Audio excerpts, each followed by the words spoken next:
Are you ready for your window shoppers to become paying customers? Ecwid e-commerce is here to make that happen. We can help you automatically show the exact product visitors saw but didn't purchase on your site wherever they go on Facebook and Instagram using this magic called dynamic Facebook retargeting. To show these ads to your prospects today, sign up in your Ecwid control panel in the marketing section and look for the Facebook remarketing app. This is fully integrated into Ecwid and Facebook and so simple and effective you'll wonder why you hadn't done this sooner. Okay, back to the show.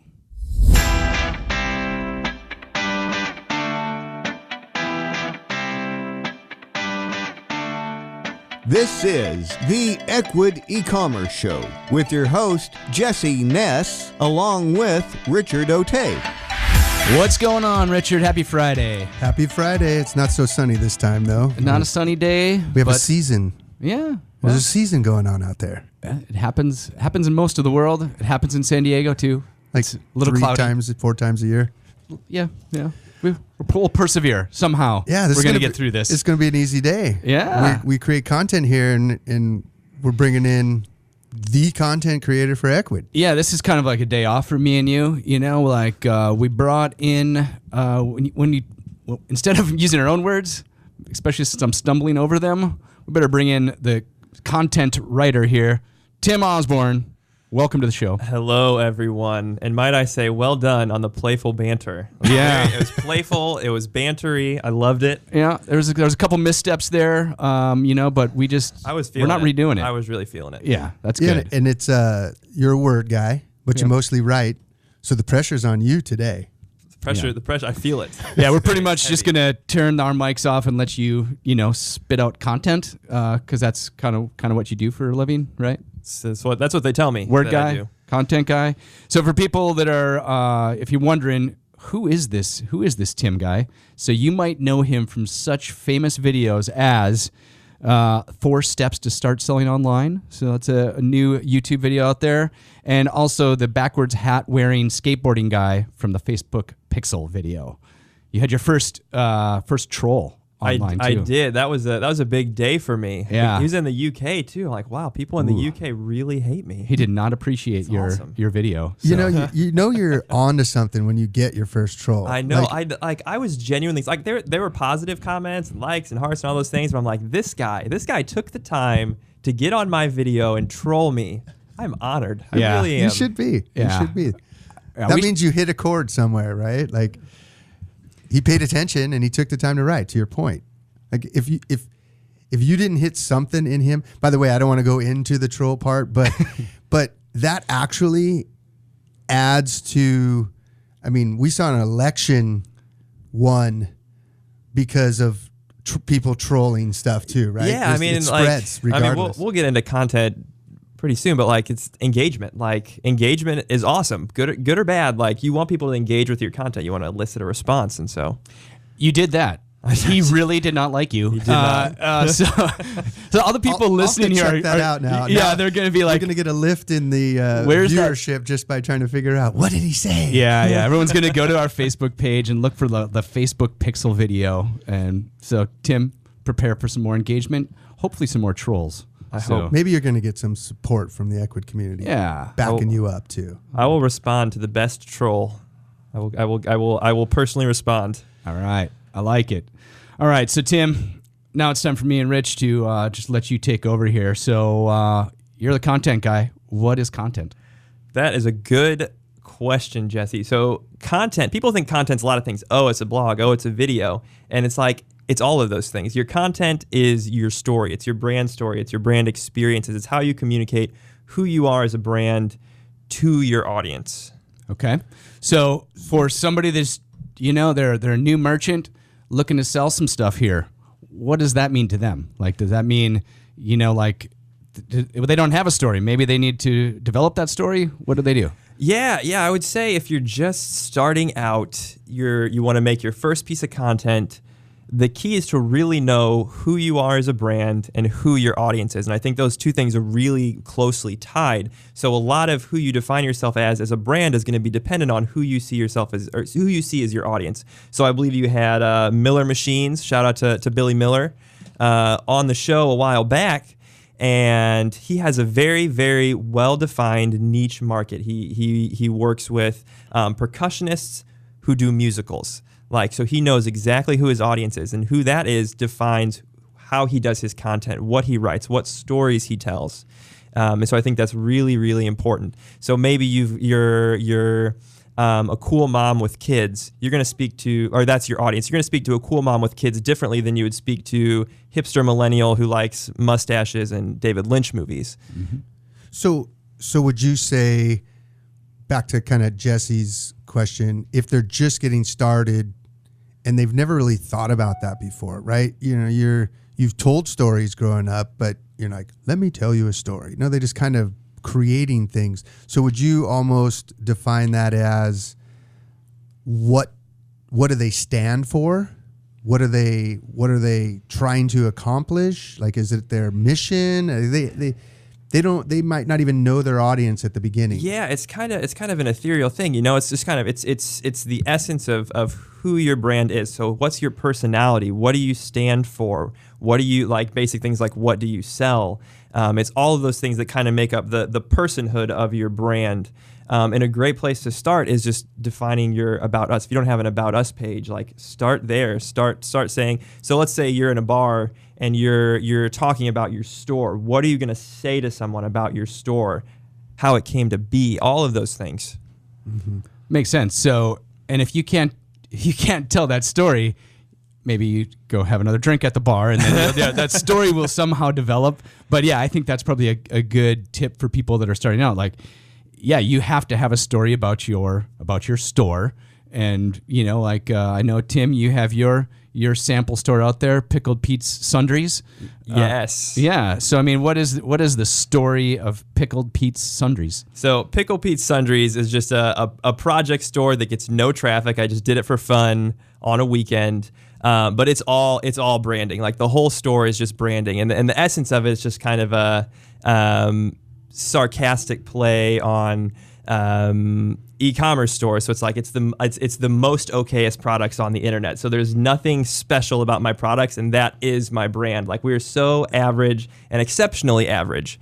And that's the brand. And so there's a few posts on Facebook. Like I said, it was just a fun project I did on the weekend when I was bored. But it's just if you want to start thinking about branding, that's it. Who are you? What's your thing? So I almost want to look it up, but I'm curious, did you hook it up to a Printful store to see if someone would actually buy it? I did. I did. I made the logo myself. It's a little pickle with arms and a face, and it's just the most crudely drawn pickle you've ever seen.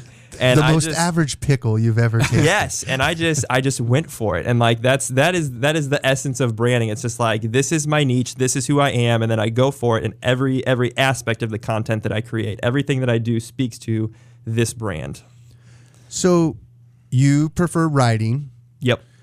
Jesse and I like talking. Some people like vlogging, and you as a content creator, you probably do a bit of all the above. Mm-hmm.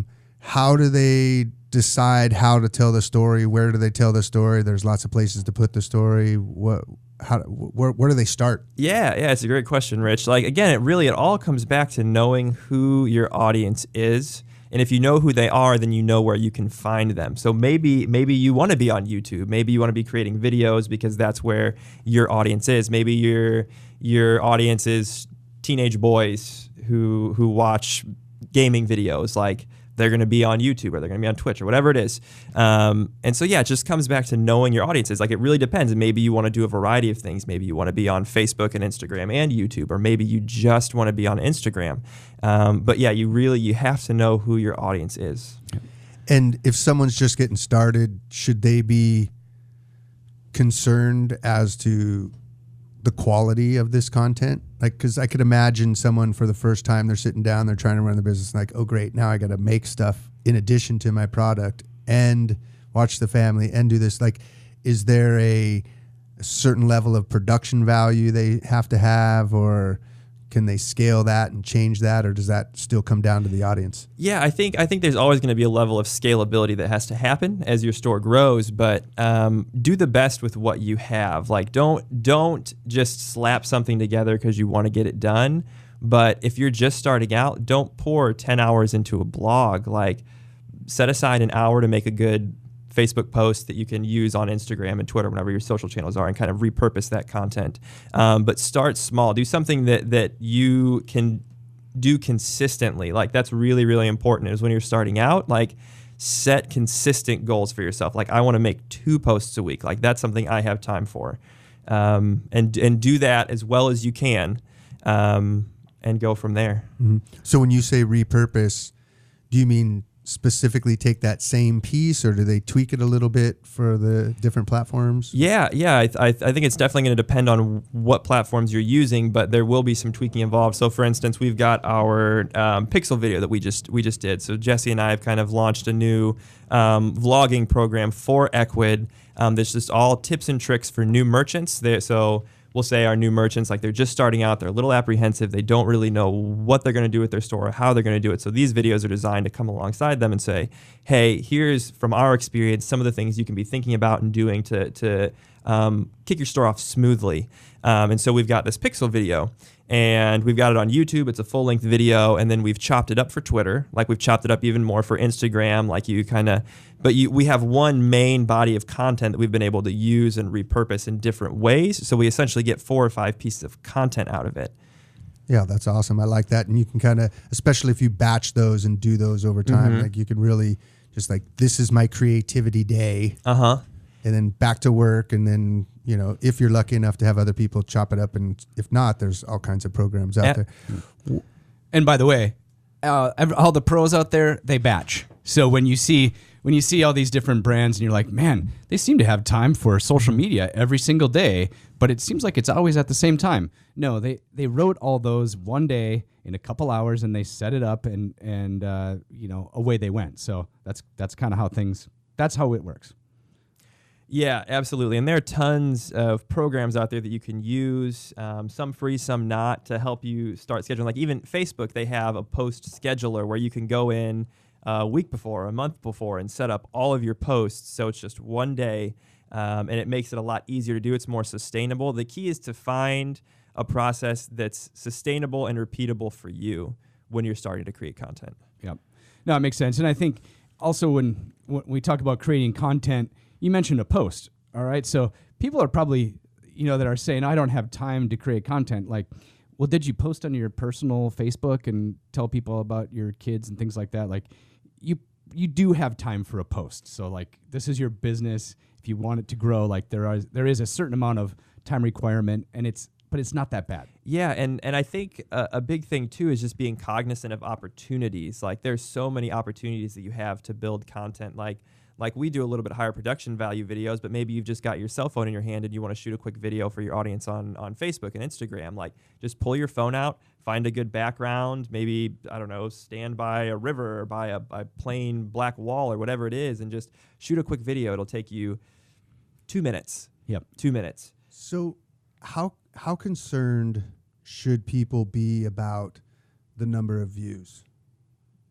You know, like, should they even be thinking about that, or produce the content regardless of how many views? Should they be judging? Does that mean it's a good piece of content if I get a lot of engagement?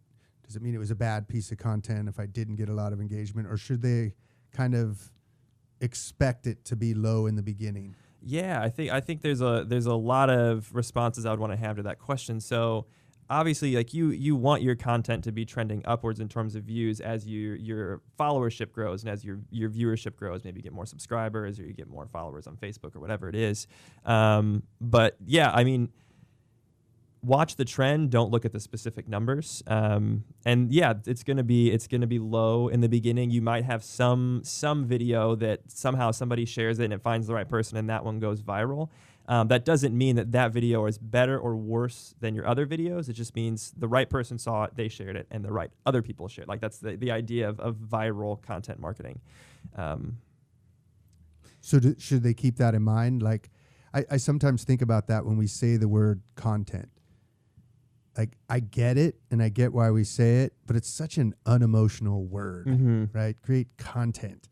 And should they be thinking I'm creating content, or should they be thinking, you know, I'm going to be creating this cool thing that engages this kind of emotion or are they overthinking it when they do that, or do they just? No, I don't think that's overthinking it, because I think when people think content traditionally, I think they tend to think of words, but content's so much more than that. It's pictures, it's videos, it's creating an experience for your audience, and so.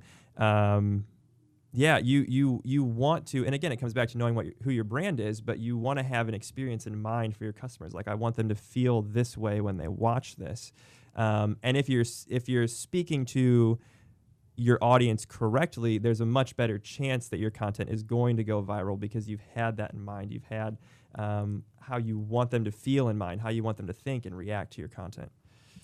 So, Tim, we talked a lot about video and social media content in general. So I want to take it back a little bit to, people's website, because, of course, creating videos and creating emotions and things like that, that's awesome. But for people just getting started, they might just need we talked a little bit about us. So for people listening, go look at your site right now and read your About Us section. Does that deliver an emotion? Does that really tell your story? But beyond that too, you're also kind of creating content for Google. I say that with a little downbeat, but this is a fact. This is a reality that you are going to need to create content for Google as well. So how can we get people kind of in that mindset or going, giving some tips there? Yeah, I mean, I think one obvious thing is just kind of knowing the keywords that you're playing to. It's like maybe you have a Google Analytics account set up, do some research to see what keywords you want to hit. And Google has a way that they rank content called their EAT score. It's expertise, authority, trustworthiness. And it's basically saying this website knows what they're talking about. They can be trusted to be selling you a good product, and they're experts on this one particular thing. And so when you're creating that content, you want to have that in mind. What are the keywords that are going to speak to this? Yep. And so for a more actionable tip for people listening, the names of your products, the not the name that you have in the back of your head, but what people are searching for on Google. You need to use those keywords in your content, be it on the product page, or maybe it makes it to the About Us. So when we talk about content for your website specifically, it is words. There is, and sometimes you have to write content that is maybe not the most exciting. Yeah, and I think that's a great point. Is it's not always going to be fun content. Sometimes you just need to say what you need to say. If you're selling a chair, you need to say it's a chair. You don't want to come up with some crazy name for it. It's a chair. It's a wooden chair. It's a metal chair. It's a foldable chair. But something I like to keep in mind, and you get speaking to products specifically. Surprise and delight is kind of my thinking. Maybe you want the content to be 90% SEO content, but then pepper in something fun, something that speaks to your brand. Maybe it's you use a different word, or you vary your sentence structure a little bit, something that keeps it interesting, but you still feed the Google monster. Yep.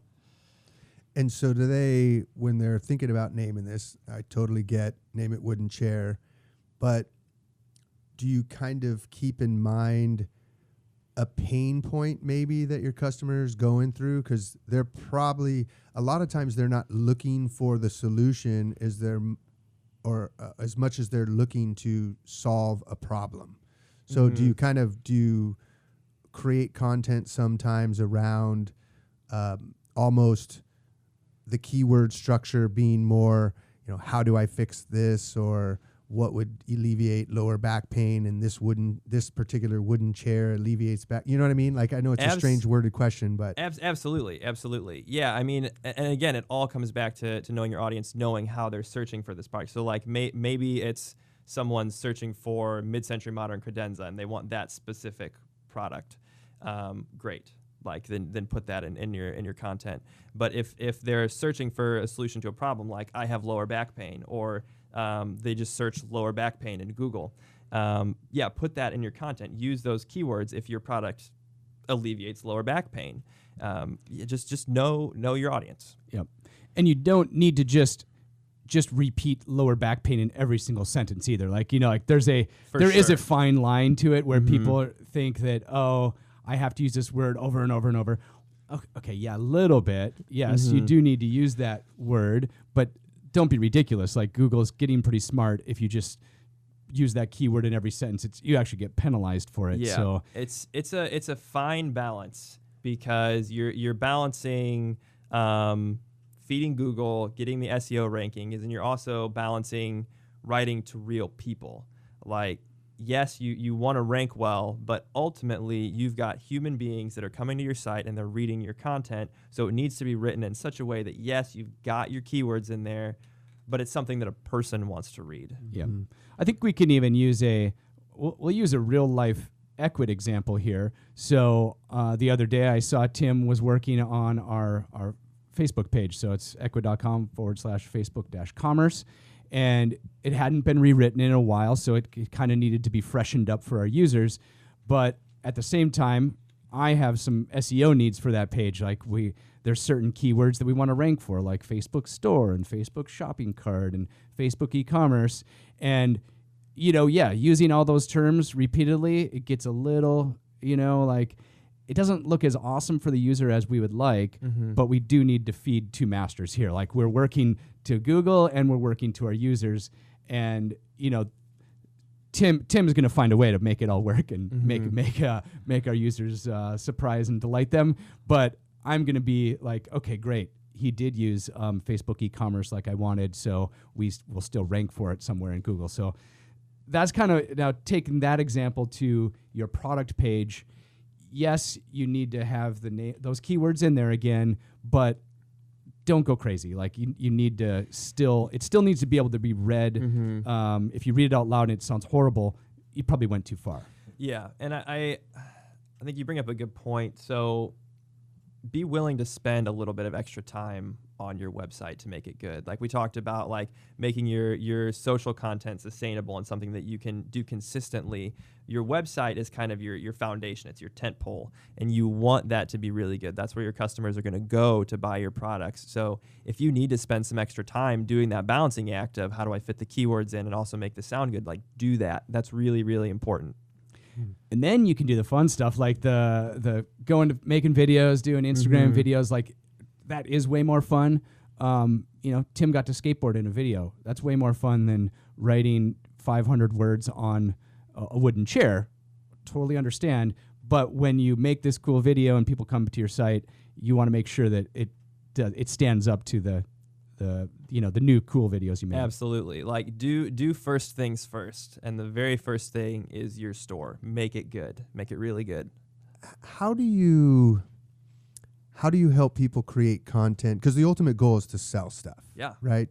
I mean, unless you're just altruistic and you're just writing things to help the world. I mean, we're talking to e-commerce stores. Our listeners use Ecwid and they're trying to sell some things. And this is a great way to have content to bring people in from social. We just discussed how this is also really good for keywords and search rankings via Google. What are other reasons to create this content, and is there ways for them to get greater reach? Should they use this as also a piece of advertising? Should they boost it? What are some of the other things they can do with the content, and do they create these in different ways? It's kind of a twofold question. Yeah, so I'll start with the last portion of the question because that's the one I remember the most. It's all right. We'll come back to that. But yeah, amplifying your content. So we've kind of seen a trend over probably the last 5 to 10 years where maybe 5 or 10 years ago, you'd post something on YouTube or you'd post something on Facebook or Twitter, and you got pretty good organic reach. And organic reach means you didn't put any money behind it. People just saw it, they liked it, and it got spread around naturally. Since that time, a lot of these big guys, the Twitters, the Facebooks, the Instagrams of the world, they've switched up their algorithms so that organic reach is maybe only 2 to 3%. So even your entire followership, they might not see all of your posts, and so it's actually 98% are guaranteed not to see it, basically. So to put that in perspective, like, they're really not seeing it. And I have a sneaky suspicion it's right around the time they IPO'd, and all of a sudden it had to do with ad revenue. Yes. I have a sneaky suspicion. You know what, Rich? I would be inclined to agree with you on that one. It's like they're businesses; they want to make money, and so you're a business; they're gonna make money off of you. And the way they do that is by ad revenue. And so one great thing you can do is to boost your posts. Like, it's not very expensive to do. You can do it for $1 a day or maybe $1 every 2 days or whatever it is. And it's going to be even less expensive if you know who your audience is. If you have a very well-defined audience and maybe you've set up your Facebook pixel like we talk about in our video, so you've kind of seen who your traffic is, where they're coming from, who's spending time on your website, you can target that boosting to those specific people so you get more customers like that. And not only are you amplifying your content, but you're amplifying it to valuable viewers. Yep. And now, like, it used to be a little bit harder. You had to log into the back end of Facebook and do these ads. But if you want to just boost it to your followers, like, you can do that from your phone. Well, once you have your credit card in there, and trust me, Facebook will send you a message like, do you want to boost this? You will get these emails. Like, I guarantee it. And you can literally just click a button and say, yeah, I want to spend $20. So it can be that easy. And, it's only $20, but your followers that are already following your brand are going to hear that. You can get way more complicated, as Tim was alluding to, like using pixels. You can do way, way better targeting in that. But if you just want to make, hey, you're on the run, and like on your phone, you get an email from Facebook says, do you want to boost this? You click that button, boom. You spend $20 and all of a sudden your followers heard that message. So definitely look to that. Like, if you spend all this time creating content, unfortunately, you kind of need to spend a little bit of money too. Hate to tell you, that's just part of the game. Yeah, it's just like, if you've spent that much time on the content, you've put a lot of effort into it, you've made it great. Like, it's such a shame to see great content go to waste. Tim, I'm gonna boost our video out there. So just everybody know that if you're listening to this podcast and all of a sudden you noticed the video of me and Tim, that's because I boosted it. That's how you're gonna see it. So I'm gonna swing back around to the second part of the question, since it was the first part and we didn't cover it. The second part of it is, do they need to, if they're specifically saying, I know I want this to be an advertisement. So it's slightly different. It's not the About Us page. It's not letting people know about the community. It's not letting know what you stand for. But now maybe it's a funner piece. Let's think maybe like a Dollar Shave Club or something like that. In a situation like that, when they know they're going to be specifically advertising this to get, let's just say, top of the funnel awareness campaign, do you have any good ways to help them maybe come up with creative ideas? Because, they might be super focused in on their product. Like, oh my gosh, now I got to be creative too. I got to come up with, like, I don't have an ad agency that's working with my business yet. How can they drum up some good creative ideas for actually advertising? Yeah, I mean, as I worked in the ad agency world for a while, and I would be remiss to say that I didn't watch a lot of other people's content.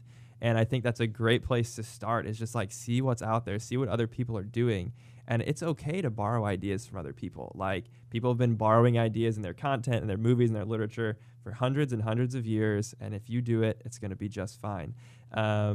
Just see what's out there, see what you can do, and then tailor some of those ideas for your products.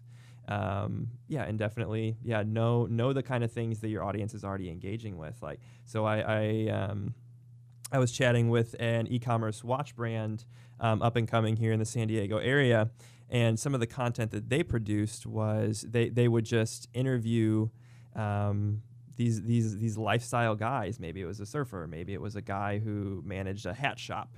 And they would just do these interviews about these guys and their work, and then pepper in and here's my watch, and here's the watch I like to wear when I do this. And they knew, like, this is what my customers like to engage with. They like to engage with this lifestyle content. I want to see other successful people wearing these watches so I can feel successful. No, all great ideas. And I think if you're listening right now and you're like, it seems like that's too much, right? Like it's not. Like go find similar competitors and basically go watch their videos, I think is what you're saying. Really. Yeah, absolutely. Yeah, just And feel free to borrow. You got to make it your own. Yeah. But I can't remember who said it, but whether it was with talent borrows, genius steals, or something. It's one of these old things. But there's a lot of platforms out there where you can literally even look and see what the competition's doing. I would recommend definitely making it your own with your own unique twist in the way. Like you're not literally stealing and doing the exact campaign. Yeah. But it's funny. It's amazing how much the mental mind game will make you not want to do that. You think you have to do your own thing. And I was talking with my wife about this when it comes to our daughter. She's only 6.5 now, but we were kind of thinking towards the future, and I thought to myself, wow, isn't it weird how in school, if you had someone else do your homework, you're cheating. But when you own a business, if someone else did it, you're outsourcing or you're delegating, right? It's kind of like we're sending mixed messages. But I get it. What I really want to get out there to the listeners is you don't always have to start from scratch. There are other people that have done this, that are in front of similar audiences that might not just be the way you want to. Like there's a lot of Tony Robbins out there. Some people just need to hear it like Tony Robbins. Some people need to hear it, like another motivational speaker. Just you need to stick to be you, but there's definitely things to learn from your competition. Yeah, Jesse and I are not the first people to create an e-commerce vlog and vlog about it on YouTube. Many people have done it before us. You've probably seen a lot of them in advertisements, the YouTube pre-rolls. But that's okay. None are as good. Yeah, as none of them are Jesse and I. Jesse and I put our own flair on it, our own spin on it. And if you really, really don't have time, like there's stock images and there's stock video and there's all of those things. There's a ton of different apps out there too. Actually, like they're all not really free anymore, but like I think one's called Promo. They're like you can take different. Lumen 5 is one out there too, where it takes different stock video and you can adjust it and play around with it. And you have to put a little bit of time into it, but you don't need fancy cameras. You have a phone and some other apps, and you can build some pretty cool content, some pretty cool videos. Yeah, it's really attainable. Like it sounds like it's a lot, but it's really, really, really attainable. So if we were to nutshell it for people, what would you say the best way to actually get started? We covered a lot. We covered different platforms. We covered writing. We covered podcasting. We covered vlogging. How could someone listening right now get started today and have something done by the end of today? Pick one social media platform. Just pick one. Maybe it's Instagram. Maybe it's Facebook. Maybe it's Twitter. Plan out 2 weeks. 2 weeks, say I want to have a post that goes out every 2 days, and write those posts. Set aside 2 hours today to write those posts, snap a couple photos, or maybe you've got some stock photos, and just schedule them.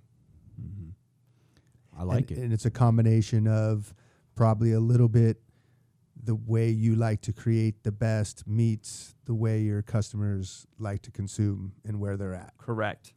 Absolutely. Again, comes back to knowing your brand, knowing your audience.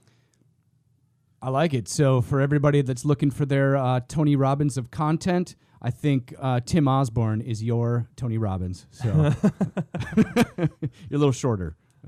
Just saying. Yeah, he's big. He's a big guy.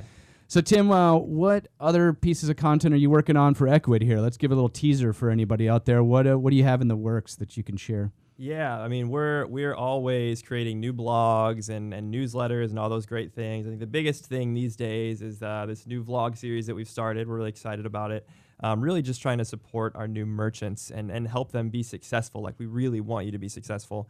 And so we've got a video coming up here pretty soon about Instagram shoppable posts.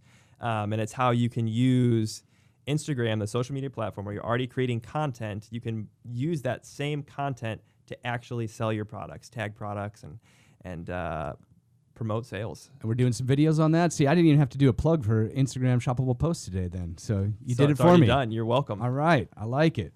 All right. Rich, any last questions for Tim here? No, I want to get to create more content. I mean, that's the beauty of what just happened.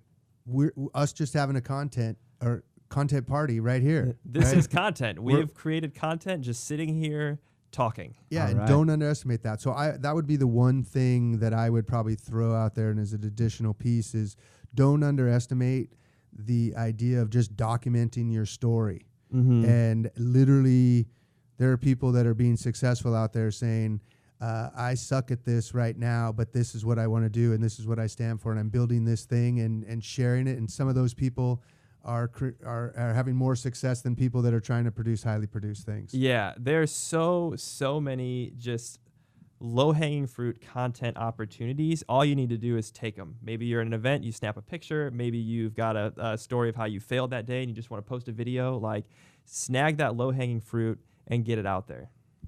I love it. I love it. Well, let's get to work. All right, let's do it. I took a video, made some more content, double dipping. Tim, thanks for being on the podcast. Thanks for having me. All right, everybody, get out there and make it happen.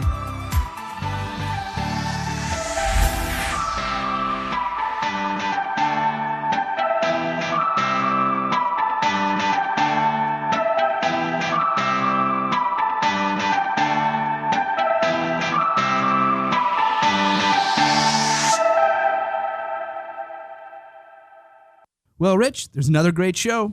And when you add it all together with the other shows, you won't miss any strategies or new tactics on how to grow your online business. So to make sure you don't miss anything, subscribe on your favorite podcast player. Rich, what player do you like? Probably Stitcher. All right. How about you? I'm an Apple podcast guy. I'm an Apple guy on that. Yeah. And we're growing right now. A listener asked us to add Google Play as a platform. So we just added that a couple weeks ago. We have Spotify, SoundCloud. Nice. We're everywhere. So subscribe on your favorite platform and don't forget to rate and review us. So we know what you think. Yeah, rate how we're doing, review on what we have done, tell us topics you'd like us to cover, tell us if you think we're great and you are going to take over the world. Subscribe, rate, and review. It's the only way we'll know, and it keeps the shows coming. Thanks, everybody.